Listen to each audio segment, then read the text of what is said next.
The killer that dismembers bodies and then distributed those body parts throughout the major city of Delphi. Each body part located by the authorities was found with a note attached taunting the police to capture the murderer. Let's find out together the weird and awful reasons these victims were chosen and why nearly a dozen lives were snuffed out before the police captured the killer. This channel is about lesser known serial killers. If you're interested, I upload new content every Tuesday and Thursday. Well, if you're ready, let's get started. Before we get started, I need to inform you all that the authorities involving this case were initially secretive with their findings. When the killer was eventually apprehended, the police provided an overwhelming amount of information about the killer, which turned out to be more alarming than the actual murders. We'll go into that later in the story. 1998, in the country of India, a man by the name of Pandit, who was also known as Mangal to his close friends. This man was poor and he worked as a day laborer, but he was rich in charisma and friends. The nature of his work was not described, but he was known to show up to work every day and work hard for what little bit of money he made. After work, he would save what little bit of money he earned by only buying necessities, which was food and occasionally alcohol. Afterwards, he would then get some rest so that he can be on time for work the following day. On the days that he did not have to work, he would take some of his hard-earned money, meet up with a couple of friends, and they would just drink together.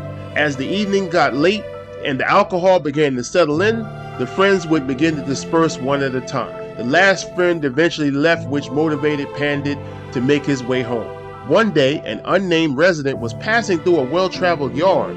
The unnamed person saw something in the corner of his eye on the ground, just immediately off the path that looked amiss. When the person slightly turned his head in that direction, a strong, funky stench was noticed. During the approach, a large, dense, unidentified mass was wrapped in some type of cloth. The cloth was soaked through with what resembled blood, so the unidentified person contacted the authorities. When the police arrived, they identified the mass as a torso of a man's body. That murdered victim was identified as Pandit. Not much information was provided by the police, and they weren't able to find any witnesses or clues. After 5 years of quiet and no murders, one day another unnamed resident found the obvious body of a man, and the victim was missing a head and its genitalia.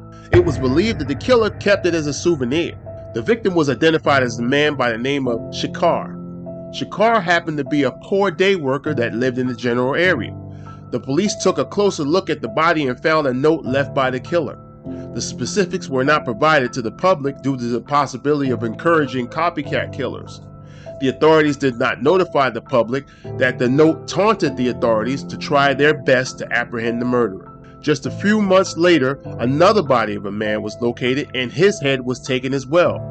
The man's body was immediately identified as a local day worker by the name of Umesh. Another note was found attached to the body by the authorities, also taunting their poor investigative progress in the killings. Since the police had no witnesses or leads, all they could do was warn the public that local day laborers were in danger and need to become vigilant in regards to protecting themselves. Over the next 3 years, 4 additional headless men's bodies were located. Some of those bodies were found to also be missing their genitalia and limbs.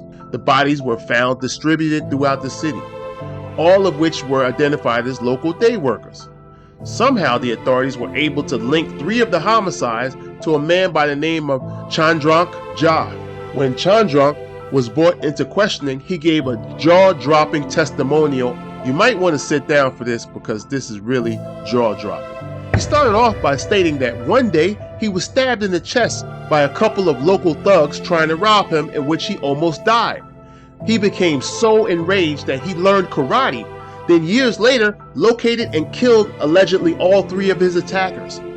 Afterwards, he was sent to prison for an unrelated crime in which the police beat, tortured, and humiliated him regularly. After being set free, he began to befriend several local residents. All of those friends turned out to be each one of the victims that he eventually murdered.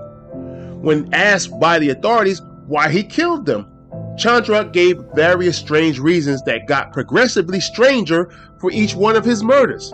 Chandrak said he killed one of his friends over a labor union dispute. He then killed another friend because he caught him in a lie over some money.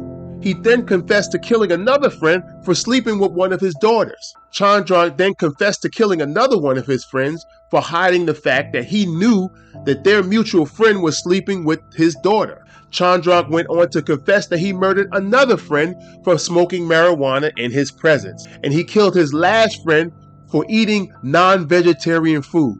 Chandrak confessed to encouraging a fair fight with each one of them and then using his karate to incapacitate them. Afterwards, he would then strangle them to death using a rope. Allegedly, Chandrak took pleasure in tossing the victims' decapitated heads in the local river like bowling balls and watching them float away down the river.